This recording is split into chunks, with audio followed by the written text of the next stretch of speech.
Bonsoir à tous et merci de suivre le flash d'information sur RTI 2.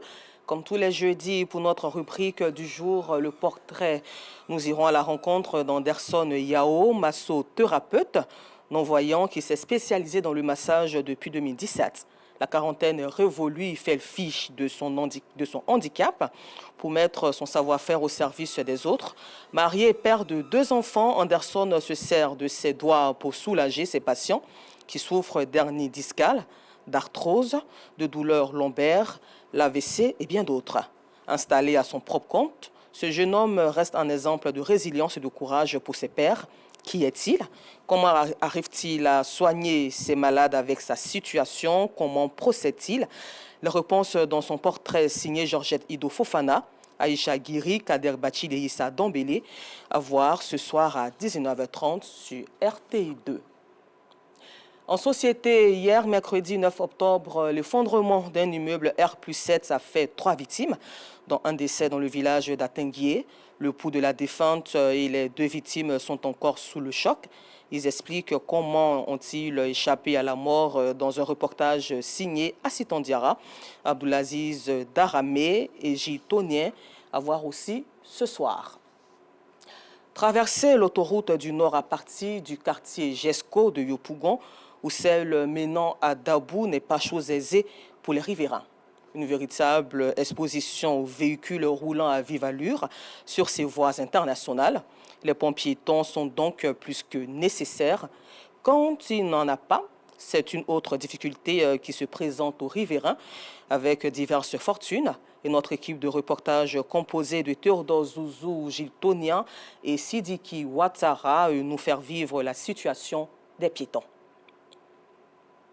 Jesco, à la sortie nord de la commune de Yopougon. Ce motocycliste et des piétons se bousculent presque pour se frayer un chemin dans la passerelle prévue pour ceux qui traversent l'autoroute. Souvent, il y a les voitures qui viennent vite, donc on n'arrive pas à traverser.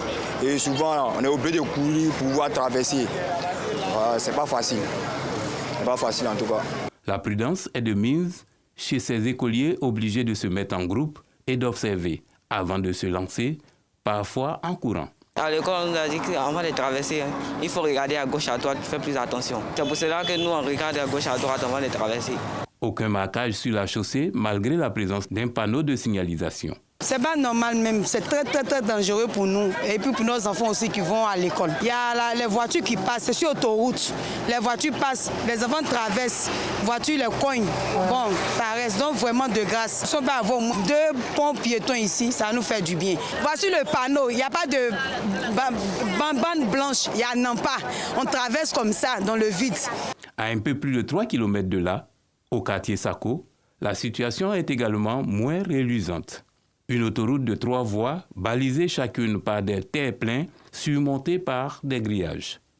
À ce niveau, absence totale de passage piéton pour la traversée. Il doit y avoir un pont ici. De la main, ils ont mis le pont vers Bagnon. Il doit y avoir un pont. Comme ceux du quartier Jesco, les riverains de cette autre autoroute formulent des doléances. L'autre côté, ils ont fait 2 ponts piétons collés. Ça sert à quoi? Ici, il y a les habitations, mais ils n'ont pas fait de ponts piétons. Il y a les enfants qui vont à l'école. L'autre côté de la voie, on fait comment? Donc, s'ils peuvent revoir, je ne sais pas comment ils vont s'arranger, mais ils n'ont quand même un pont piéton ici. Les 2 ponts dont parle Yao sont situés à la cité Batim, sur la route de Dabou. Nombreux sont les piétons qui évitent ces ponts pour piétons. Le pont piéton, quand nous sommes dessus, il y a beaucoup d'hommes qui n'aiment pas monter. J'ai traversé par là parce que là, je me suis dit que c'est un raccourci. C'est parce que je suis pressé. Raison pour laquelle je ne vais pas monter sur le pont piéton. Moi, je prends toujours le pont. Il y a d'autres, c'est par raccourci pour pouvoir arriver à la maison. Parce qu'aujourd'hui, vous voyez, les voitures, là, ils roulent à vive allure. Donc, par prudence, j'emprunte le pont. Une réaction des piétons jugée inacceptable. Je me plains parce qu'il y a un pont piéton. Pourquoi on puisse prendre ça? On va au niveau de la cité et puis ici. Mais les gens laissent ça, ils prennent toujours choses mauvaises. Ça ne présente pas bien. Pour nous, pour notre propre vie. Les grillages et les ponts piétons protègent la vie des usagers. La destruction de ces biens publics constitue un manque à gagner pour l'État. Cependant, les populations souhaitent qu'on tienne compte de leurs besoins dans le processus de développement. C'est tout pour ce flash d'information. Rendez-vous à 19h30, toujours sur RTI2, mais cette fois-ci pour le temps d'information complet.